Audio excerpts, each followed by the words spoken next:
What's up, family? Welcome back to the channel. Let me adjust this a little bit. Welcome back to the channel, and thanks for tuning in. Thanks for rocking with me. Over the months, people has emailed me just simple questions that I just answered directly. I never did a video on it. It just be a 1 or 2 line question. I'm making this up. Like, you think my dog is sick? He's coughing up blue crayon juice. And yes, take him to the vet. I'm making that up. It'd be something like that. So I don't really make a video out of those. But I put together some of those to make this video. I put together I have quite a few, but I'm gonna go over 5 today. And then when I was writing them down, I was like, I actually enjoy these type of questions. So if you have any that you want to send me, profx@gmail.com. Wait a minute, I haven't used my email in so long. profx7942 @gmail.com. That should do it. Either way, it's on my description page, but that should be it. profx7942 @gmail.com. Just send me a question there and I'll answer it on here. Eventually, once I put something together. I have 15 or 20 now. I'm about to do 5. Thank y'all for tuning in. This first one comes from Tasha in Atlanta. They have their age here, but I'm not going to give their age. Just Tasha in Atlanta says, Professor X, why do men lose interest after they finally get the woman they want for months? Mine begged me for a year and now is distant. And again, I'm not God, so I don't know everything. So my answer is my opinion based with general behavior of men. Men love to chase, not not necessarily to chase a woman that they can't get, but the hunt. We enjoy the hunt in general in life. For those who do hunt, you don't really hear a lot of women, even though women hunt, but you don't hear a lot of women say, I can't wait the deer season, or I'm going to go, hunt for whatever. That's not men like the hunt, that chase, that trap, that deer stand, all of those things. The dogs, the birds, the whistles. They like to hunt. And so a lot of times what happens is men can get so caught up in the hunt, kind of like fishing. Let's use fishing for example. You can go out and fish and you fish, and then you catch a nice sized fish, but you really not there to necessarily eat the fish. You just like to catch the fish. You know what I'm saying? Using that lure, that bait. You want to test out that new rod, the new strength of that line. That's what you're doing. So when you catch the fish, you just take, some of them, they just take the hook out, whatever, make sure the fish is good. They throw them back in. They call it catch and release because men are built for the hunt. So to answer your question, a lot of times, that's why men will do that. At first, when he approached you, you probably resisted him a little bit. It made him engage even more. He went after you. You resisted him a little bit, even if you was attracted to him, and y'all played that cat and mouse thing. So it took him a year to finally get you. Then when he finally got you, it wasn't necessarily you, Tasha, that he wanted, but it was the chase that you presented to him.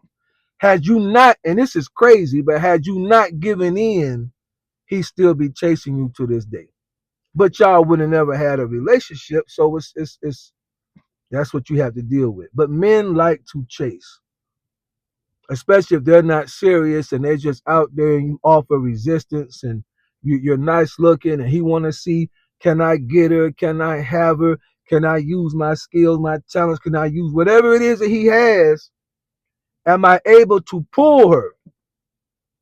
And when he did, of course, if he's not really serious about settling down and have a relationship, he gonna get bored with that situation and go to the next hunt.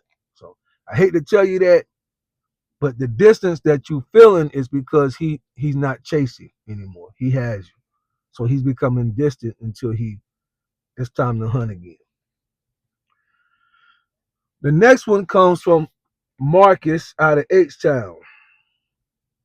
Is it wrong for a man to expect his woman to help with bills if he's already paying for most of everything else? Marcus, I'm not going to say it's wrong,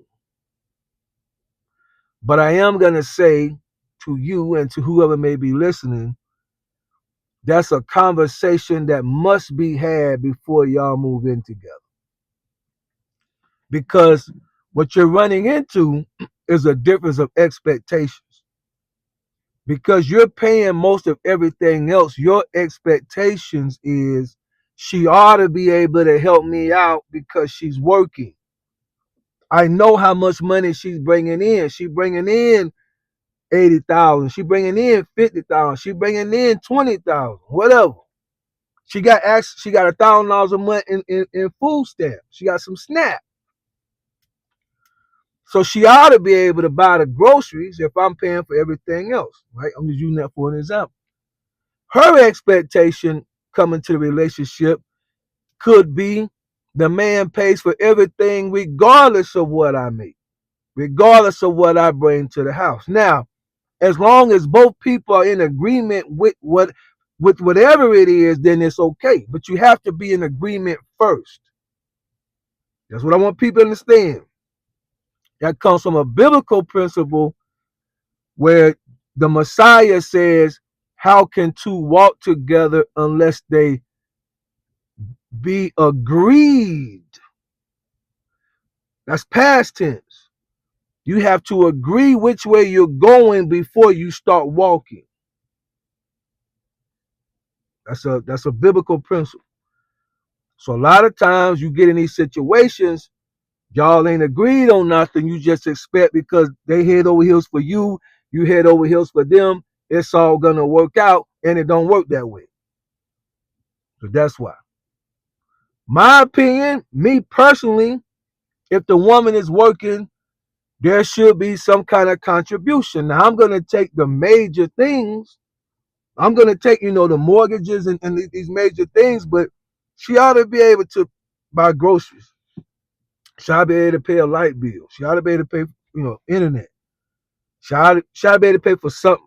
She ought to be able to pay for the light. Something she ought to be able to pay for if she's working. Because everybody should, if she's working, she should be contributing. If you're together and you're a couple, there's no more individual stuff going on. So everything should be in a healthy way coming together with, of course, the man, in my opinion, traditional being responsible, but everybody contributing. So you're already in it. Now it takes a discussion for everybody else. Have the conversation before you get in it. The next one comes from Brittany in Chicago. Why do women always say they want a good man, but keep going for the same type that breaks them down? Now, I don't want to act like I could speak for women, but I have seen this happen. And it goes both ways. So I can address it because it goes both ways. Sometimes what's good for you is not necessarily what you want.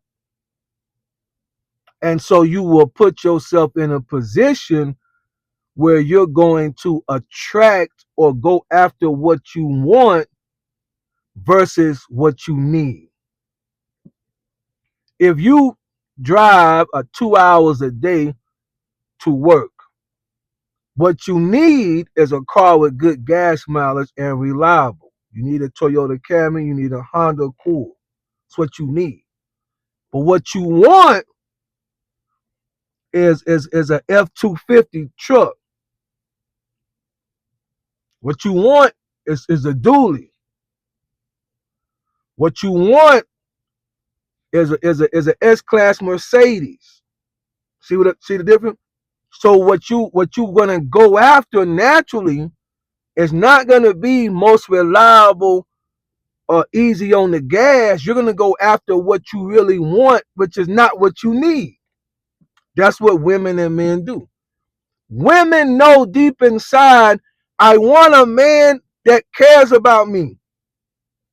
I want a man that won't disrespect me. They know that deep inside. But some women, even though they know that's what they need, will go after the bad boys because they get that rush. They get that, you know, when he turned that thing up and them gold fronts is shining in the moonlight between coming through the blinds. You see, I got a gangster right here killing this gangster, killing this thing. I got me a gangster. He got the firearms on the table. He ain't playing. I feel safe. Yeah, but he gonna smack you too. He gonna mess with your homegirl too. Your 19-year-old daughter ain't really safe for when you go take a shower. He peeping in her room. Yeah, he on her social media. Your daughter talking about you look nice. I saw your picture of your when you went to college on your first day, your orientation. You look nice. Yeah, that's what you gotta deal with. You know he ain't no good for you. You know, but that's why women do it. That's why men do it.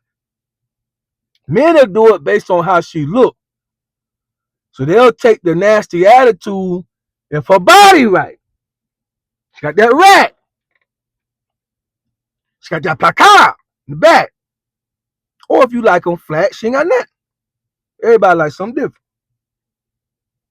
So maybe she got raisins in the front, paper plates in the back. For some men, they like that. They'll put up with her nasty attitude. That ain't what they need. But that's why. A lot of times, what we know we need and what we want is in conflict, but our flesh is going to move closer to what we want. If that makes sense. The next one, I'm going to do one more, comes from Derek, actually out of North Carolina. My girl hides her phone every time it buzzes. Should I confront her or is it my sign to leave? Here's the deal when it comes to phones and whatnot. Everybody is entitled to a certain level of privacy. In my opinion, the phone should be private. If you, however, feel a certain type of way or there's some insecurity going on in you, because something, when she hides that phone, for whatever reason, your spider senses is going off. That's the part you need to address within you to ask yourself, why is it going off? You need to ask yourself that. Do I feel that this woman is hiding something from me? No, don't go by the fact that she's hiding the phone. I'm not talking about that right now. I want you to look at this woman that you are with, that you are dating or whatever, your girl, and say, do I sense within her that she's hiding something beyond the phone, that she's creeping? The phone, her person, who she is, what do you sense with her? When you're talking to her directly, what's your sense telling you? Everybody got what they need to, what is your sense telling you? Then you can deal with the phone situation. But it almost seems to me that you don't trust her anyway. So when she hides the phone from you, it just becomes a situation where you say, hey, that's a sign, let me go ahead and get out. But you probably don't trust her anyway. Hopefully that helps.